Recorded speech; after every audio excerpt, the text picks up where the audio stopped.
আজকে আমি বানাবো জলপাইয়ের টক ঝাল আচার। এই আচারটা বানাতে রোদে দেওয়ার কোনো ঝামেলা নেই এবং সারা বছর ধরে সংরক্ষণ করা যায়। খিচুড়ি কিংবা গরম ভাতের সাথে এই আচারটা খেতে দারুণ লাগে। এখানে আমি 1.5 কেজি জলপাই নিয়েছি। জলপাইগুলো ভালো করে ধুয়ে পানি ঝরিয়ে নিয়েছি এবং মাথার দিকটা এভাবে কেটে নিয়েছি, কারণ এইদিকে হলো ময়লা থাকে। একটু ডাবাই কাটতে হবে যাতে আটি পর্যন্ত যায়। সবগুলো জলপাই আমার কাটা হয়ে গেছে।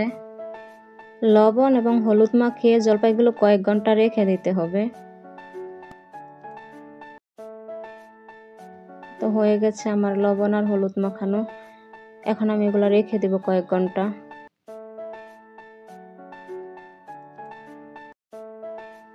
এবার আমি আচারের জন্য একটা স্পেশাল মশলা তৈরি করব। শুকনা মরিচ আর পাঁচফোড়ন হালকা ভেজে পাটায় বেটে নিব। আচার বানানোর অন্য উপকরণগুলো আমি রেডি করে নিয়েছি। এবার আমি চুলার কাছে চলে যাব। এই জলপাইগুলোকে আমি সারা রাত রেখে দিয়েছিলাম। এবার একটা কড়াইয়ে সরিষার তেল দিয়ে দিব বেশ খানিকটা।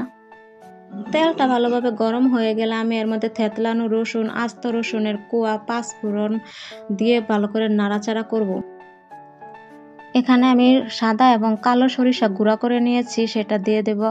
আপনারা চাইলে যে কোনো একটা ব্যবহার করতে পারেন। মরিচের গুঁড়া, হলুদের গুঁড়া, হলুদটা একটু কম দেব যেহেতু এর আগে একবার দিয়েছি। জিরার গুঁড়া দিয়ে ভালো করে নাড়াচাড়া করব। এরপর এর মধ্যে জলপাইগুলা দিয়ে দেব। কতক্ষণ নাড়াচাড়া করে নেব। আমি আচারের যে মশলাটা বানিয়ে নিয়েছিলাম ওখান থেকে একটু মশলা দিয়ে দেব। এরপর দিব পরিমাণ মতো লবণ, একটু চিনি দিয়ে দিব। যদিও এটা টক ঝাল আচার, কিন্তু টকটাকে ব্যালেন্স করার জন্য এখানে কিছুটা চিনি ব্যবহার করব।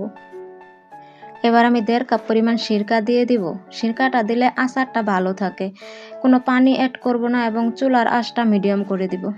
আমার আচারটা প্রায় হয়ে এসেছে। এই পর্যায়ে আমি বাকি মশলাটা দিয়ে দিব। আচারের আসল মজা হলো এই মশলাটাতেই। এখন তো জলপাইয়ের সিজন, প্রচুর জলপাই পাওয়া যায়। আপনারা চাইলে এভাবে আচার বানিয়ে সারা বছর ধরে সংরক্ষণ করে রাখতে পারেন। এবার আচারটা ঠান্ডা করে আমি বয়ামে ভরে নেব।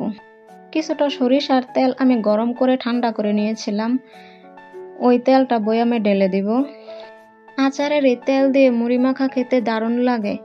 টক ঝাল সাথে সরিষার একটা ফ্লেভার তো আছেই।